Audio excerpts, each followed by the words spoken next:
की बहादुरी का पूरा किस्सा सुनाया। बाबा गफूर की आंखें हैरत और फख्र से चमकने लगी। सुल्तान ने 50 भेड़ों का वदा पूरा किया। और फिर भाई मैं तुमसे एक और बात करने आया हूँ। बाबा गफूर ने कहा, फरमाए हुजूर, मैं अपने बेटे अरसलान के लिए तुम्हारी बेटी अमल का हाथ मांगता हूँ। महर में 100 गाय, 100 घोड़े, 100 भीड़े और सोना चांदी अलग। बाबा गफूर की सांस रुक गई।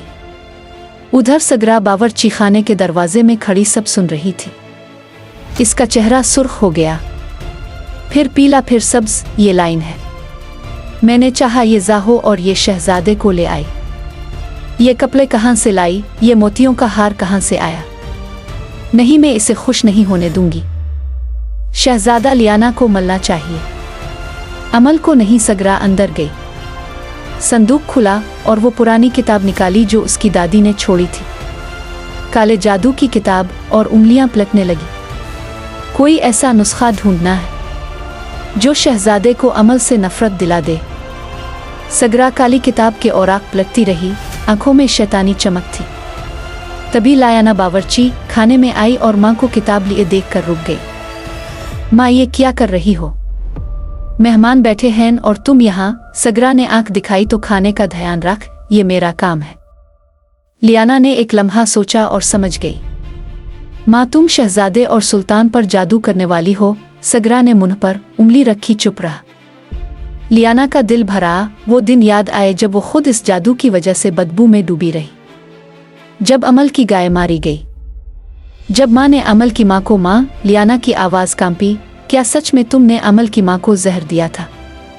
सगरा ने नजरें चराई। वो वैसे भी बीमार थी। जवाब दो माँ। खामोशी, और वो खामोशी सब कुछ बोल गई। लायाना की आंखों में आंसू आ गए, मगर हाथ मजबूत रहा। इसने सगरा के हाथ से किताब छीन ली और सीधी चूल्हे की तरफ बढ़ गई।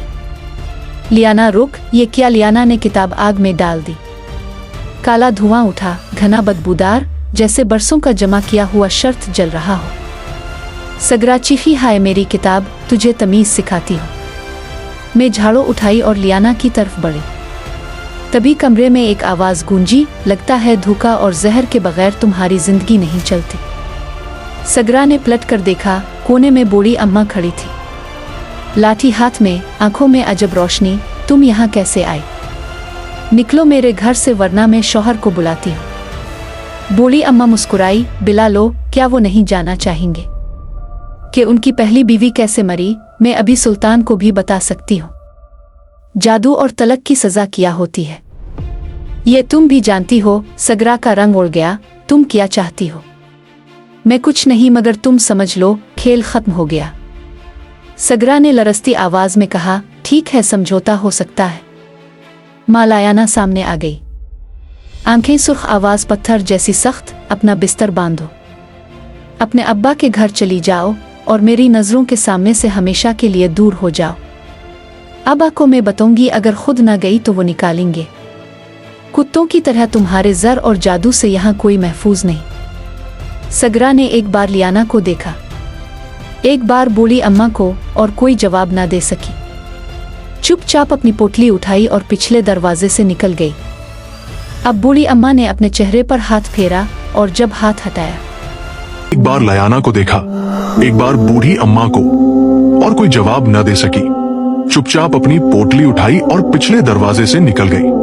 अब बूढ़ी अम्मा ने अपने चेहरे पर हाथ फेरा, और जब हाथ हटाया